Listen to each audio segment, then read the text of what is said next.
Good afternoon, students. Today we are going to talk about land grabs in Vietnam. Please read the article before you listen to my questions and pause after each question to allow yourself to compose and speak your own answer aloud. Thank you. First of all, please Google land grabs so you understand what is meant by this expression. Question 1. The Vietnamese government say land is required for social welfare projects. But what is Miss Duck's attitude towards this? She thinks the government are corrupt and are stealing the land. Question 2.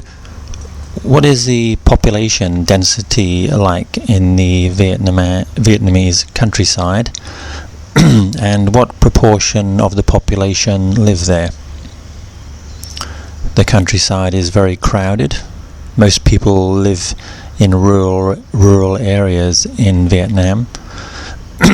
Approximately 75% of the population live in the rural areas. Question 3. What is the status of land ownership in Vietnam? And what happened in 1993? All land in Vietnam is owned by the state, but in 1993 the government gave usage rights to farmers for a period of 20 years. Question 4. In paragraph 3, they use the expression rapacious capitalism. What do you think this means? And can you give an example yourself? Rapacious means greedy. Capitalism is activity directed towards making a profit. So what we're talking about is greedy profit making. For example, selling products at a very high price regardless of whether people can afford these products or not. Question 5. The government, in taking the land from the villagers, offered compensation. Was this compensation fair and reasonable? In the view of the rural living people, it was not reasonable because it was below market value. Question 6. In paragraph 3, they talk about the party's pro-peasant rhetoric sounding hollow. In your own words, what do you think this means?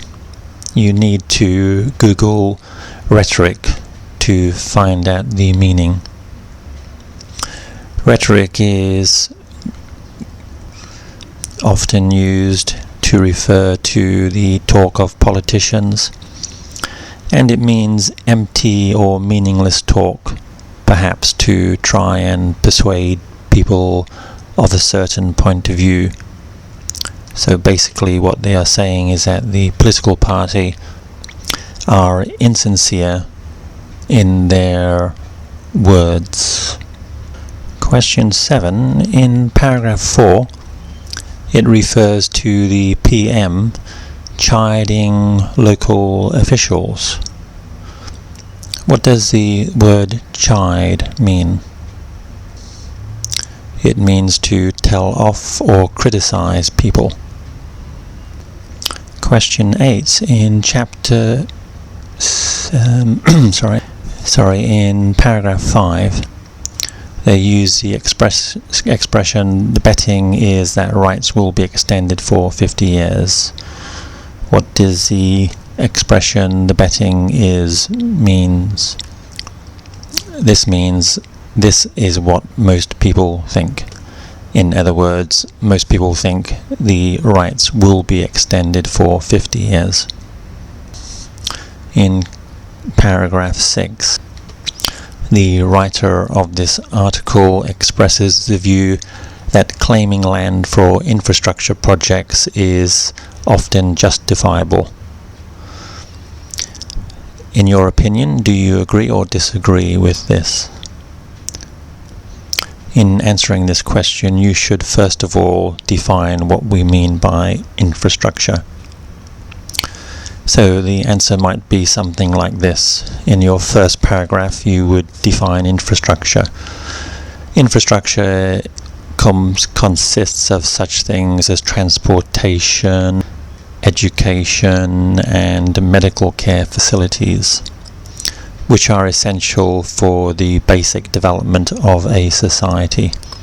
Therefore, in my opinion, I would support the seizing of land in some cases to develop vital infrastructure projects which will help the society as a whole. Last question. In the final paragraph, it refers to the police in Hanoi grudgingly allowing elderly villagers to protest.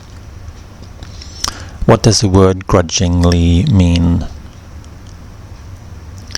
Grudgingly means to do something without willingness. For example, I did not want to, but I grudgingly lent my friend 10,000 baht, which he promised to return by next week. Thank you for listening, students. Just a final note. Can you think of any examples of land grabs in Thailand? Perhaps you might tell me about this at our next class. Thank you. Goodbye.